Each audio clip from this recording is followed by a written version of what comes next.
Okay, here with Welly manager Jamie Day after a less than eventful 3-2 win over Maidenhead.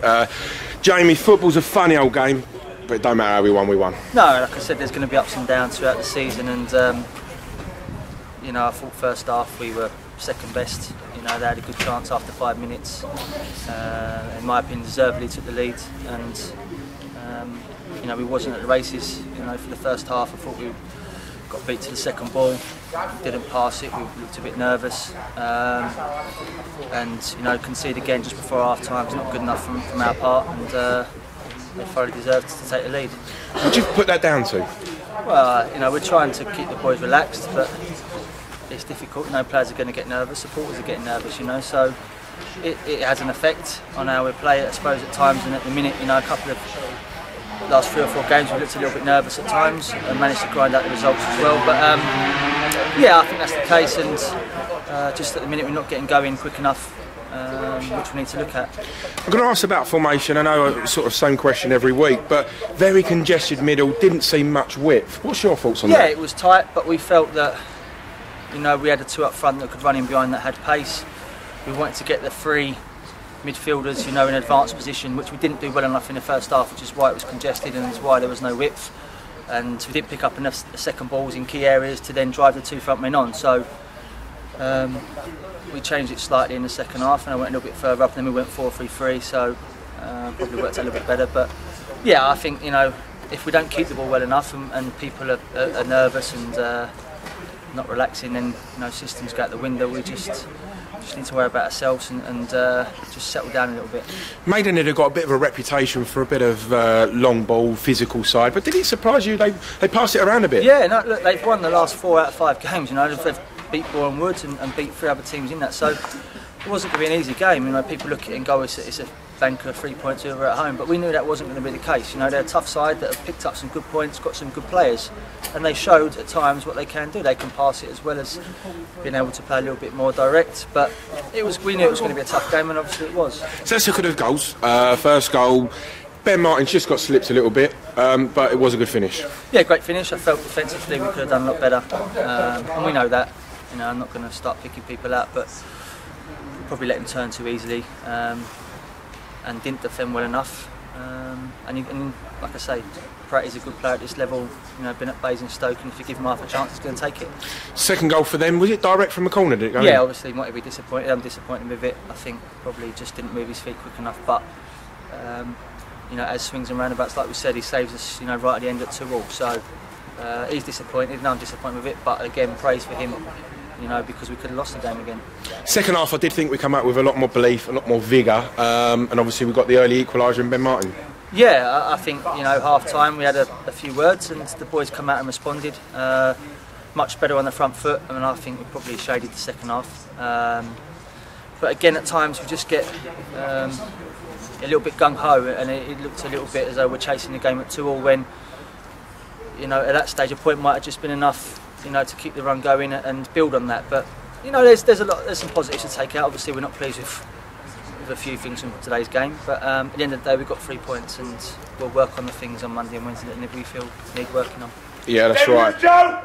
Did we miss Joe Healy's creativity today? Well, yeah, and you know, Joe's been outstanding so far this season, and he's got that bit of quality that is above this league, which is why we brought in Cesc, you know, for a while, because Joe could be out for a little bit longer than expected. So Cesc is a good footballer that can pop up behind the back 4, behind the front 2. Just, you know, a great little footballer, and he was going to be needed, you know, in certain games, and bring a little bit of flair and creativity that he's got that we're going to miss, you know, with Joe not playing.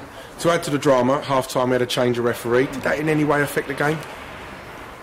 Well, I mean, it might have worked in our favour now. Looking back at it, we obviously won the game, so just held things up a little bit, and fair play to the person who come out and done it, because it's not an easy job, and credit to the referee as well, because he's had to take on refereeing and looking across the line, which is difficult. So obviously we wanted to play the second half because, you know, we wanted to try and win the game.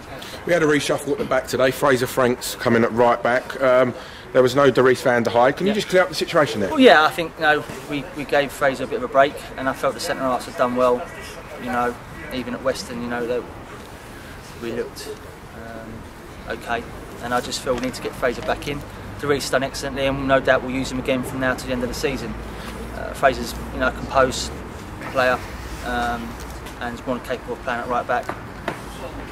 Yeah, Louis Faz, any update on him? Yeah, Faz reckons he's 2 weeks, so we'll probably add another 2 weeks on top of that and say the end of March, hopefully. Brought in a new player, and we'll call him Cesc, because I can't pronounce his surname. How did the move come about? Well, Cesc had been training with us the last couple of weeks. He came over a couple of years ago, and at the time we had a transfer embargo and we couldn't do anything, so he went to Ebbsfleet. We've kept tabs on him. Obviously he had a bit of a bad injury, and Ebbsfleet had kept him on non-contract. Obviously, you know, they like him, and like I say, in training he's looked sharp, good feet, good footballer, and hopefully if we get the ball down and pass it, you know, he's an asset to our team. Like I say, with Joe, we're not sure how long Joe's going to be, so we need to make sure we've got some creativity in our team, you know, as well as being able to grind the result out. Yeah, that's right. Also looking at this week, there was another twist and turn. Salisbury got docked a point. What's your feelings on that? Well, maybe it's a little bit harsh, you know. I think the forms were done and just didn't get them in time. So look, we've got to use our advantage. You know, they've had a point taken off. Maybe you know, they'd be disappointed with that. But like I said before, we've just got to worry about ourselves. We've just got to try and win as many games as we can to the end of the season. And like I said before, if we do that, hopefully we've got enough to win the league. If we don't, then I think we've only got ourselves to blame. And if the nerves kick in and performances drop, then you know, I think we have to look at ourselves at the end of the season. In the programme, you described it as not a drama. John Main wasn't in the squad again today. I'll ask again, what's the situation? Well, yeah, last week we had enough forwards. Mainly trained on Monday and went over on his ankle, so he was injured for today. And we had enough people, so EC David got some treatment. You know, unfortunately for him, he's gone over on his ankle, and there's not a lot we can do about that. And people might read differently and make their own assumptions of it. But he's injured, and if he was fit, he'd have been back in the squad. Next week, another home game, Basingstoke. Probably a lot to take from this game because it'll probably be a similar game. We're top by 2 points now. Does that bring a different pressure? Well, I think we've got to build on today. Look at the positives from it.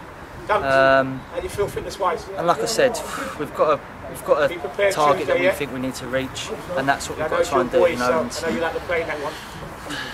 There's going to be loads of twists and turns from now, you know. So you know, you wouldn't have thought Salisbury would have drew at home today, and probably people expect us to win the next 2 games at home as well. And it's not going to be as easy as that. And like I said, we've got a good set of boys that will work their socks off, that will give 100%. The last couple of weeks we've lacked a little bit of quality, but you know, I know that they're giving their best.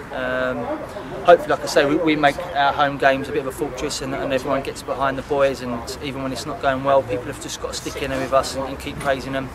Let me, you know, have a go, and when needed, just you know, get on their backs and give them a push and try and drive them through to get promotion if we can. Thanks, Jamie. Thanks for your time. Cheers, mate.